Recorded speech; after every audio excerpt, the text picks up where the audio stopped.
દર્શક મિત્રો, સ્વાગત છે તમારા આજના વિડિયોમાં. હું રાશિ સૈયદ. આજે હું તમને 33 નો ઘોડો શોર્ટકટમાં કઈ રીતે લખાય તે રીતે તમને શીખવાડું. તો શરૂ કરીએ. આપણે 33 નો ઘોડો આ રીતે આપણે લખી નાખીશું. ત્યારબાદ તમે આખા ઘડિયાને આપણે ત્રણ ભાગમાં વિભાજન કરી દઈશું. ત્રણ ના ભાગમાં અને ઓકે.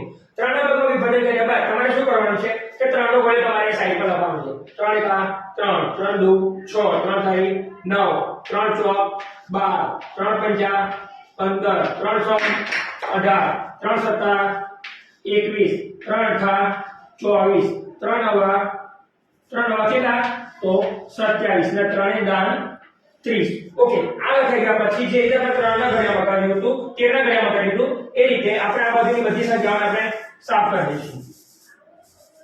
ઓકે, હવે શું કરીશું આપણે કે આ બાજુ આપણે લખીશું અહીંયા કેટલા તો આપણે લખીશું 3 અને 3 નો વધારો કરીશું. 3 3 ને 3 6 6 માં 3 ઉમેરો એટલે 9. ઓકે, આ લાઈન જે આવી ત્યાં તમારે સિમ્પલ જ્યાં જ્યાં લાઈન આવે ત્યાં તમારે 4 નો વધારો કરવાનો. બધામાં 3 નો જ્યાં લાઈન આવે ત્યાં 4 નો. 3 માં 4 ઉમેરો એટલે આવશે 13. 13 માં પછી 3 ઉમેરો એટલે આવશે 16. 16 માં પછી 3 ઉમેરો એટલે આવશે 19.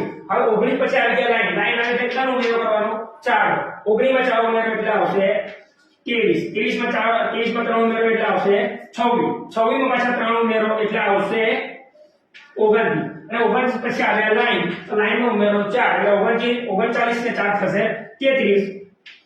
આમ તમે 33 33 દુ 66, 33 તારી 99, 33 તો 132, 33 પંચા 165, 33 સામ 198, 33 સત્તા 231, 33 અઠા 264, 33 નવા 297 અને 33 330 થાય છે. Okay, thank you for watching.